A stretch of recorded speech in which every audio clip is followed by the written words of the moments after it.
Hi there, Karen Barber here with Prayer Ideas, and today we have another great new idea for you on prayer, and that is a prayer strategy for our adult children who are having problems. Now, I pulled out these pictures of our three sons when they were little, just to remind us of that golden time when they were little and we could solve all their problems by giving them a big hug. Well, they're adults now, and we know that the kind of problems that they can have are not going to be solved by a hug, and a lot of times we can't solve them at all for them. And the thing is, even though they're big now, when they hurt, we hurt. Now, I'm there with you because one time, it's been a few years back, one of our sons went through a terrible time in his life. It affected his physical, mental, and emotional well-being, and it was bad, and it went on for years. And I had to learn how to pray through that, and prayer is really one of the things that got me through. And so, looking back, I can see that there are four categories of the different kind of prayer modes that will help you to have in your toolbox when you're praying for adult children with problems. Category one is those emotional expression prayers. You just want to be able to pray it all out to God about how you're feeling, because we can have some intense feelings. And so what you do, just go into your room, close the door, privately just let it all out. Tell God everything that's going on in your emotions and how you're feeling about things. You can also write it down in a journal. You could cry. You can pace. Whatever it is, let those out, emotionally expressing yourself to God. All right, now the second category are these self-care prayers. Self-care, very important, because when my son was going through his problems, when the phone would ring, I'd be scared to death. But when it didn't ring, I'd be worried to death. What was I to do? Needed self-care. So one day I'm going on my prayer walk, and I'm going past some big magnolia trees, and I am just going, oh, Lord, Lord, help him. And I love this. Aren't they big? Love these big leaves. And so I walked by these trees, and I saw this opening, and for some reason I just walked right in there.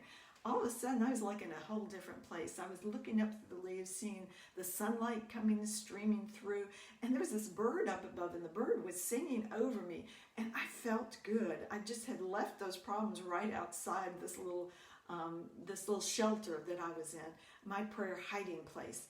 And scriptures came to my mind. Oh, the Lord is our strength and our shield, a very present help in time of need. Even hymns, a mighty fortress is our God. And so after that, every morning on my morning prayer walk, what did I do? I went under those branches, and I just went in there and felt sheltered. Felt like a little girl where God was there with me, helping me. All right, so that's on prayerideas.org, and there are also all these other ideas I'm going to mention to you you can find there. Another idea for self-care is I really highly recommend Christian meditation and nature. Also, we have some boundary setting prayers, tough love praying, hope prayers, any of those things, self-care. Go and find those prayers. All right, but that brings us to the third category, which is a big one, which is the intercession. Now, intercession means you're just praying on behalf of someone else. And one of them is standing in a gap. Imagine a big wall where there's this big gap in the wall, and anybody or anything can come through. You are standing in the breach, basically, for the things in our adult children's lives that are coming in on them and they cannot defend themselves against. Other things, travailing in prayer. Jesus did this in Gethsemane. It's like, using all your strength, might, whatever you've got in prayer. Another thing is praying the scriptures. A lot of people like Ephesians 6:10-17, which is the whole armor of God. Then there's a thing called prayer by proxy, where you might be in a prayer group and you'd be praying, people would pray over you, like maybe they're a circle around you, as if they were praying for your son or daughter. And that brings up to our category 4, which is partnering with someone else to pray with you, enlisting that outside help. I had a wonderful prayer partner. It was a woman who I knew well. We'd already prayed together in the past, and she became my prayer partner. Just one person is all you need.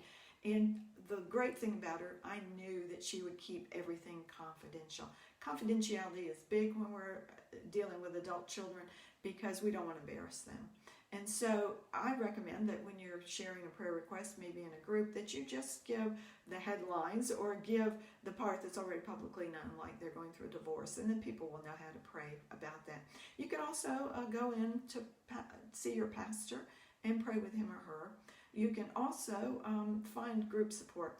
And this was great for us. We prayed, and we did find there were other families going through things like we were, and it was great to have them and hear their ideas and thoughts. Well, we thank you so much for joining us here today. Visit us at prayerideas.org, and also subscribe to this YouTube channel. And until next time, may God's greatest blessings be with you and your adult children.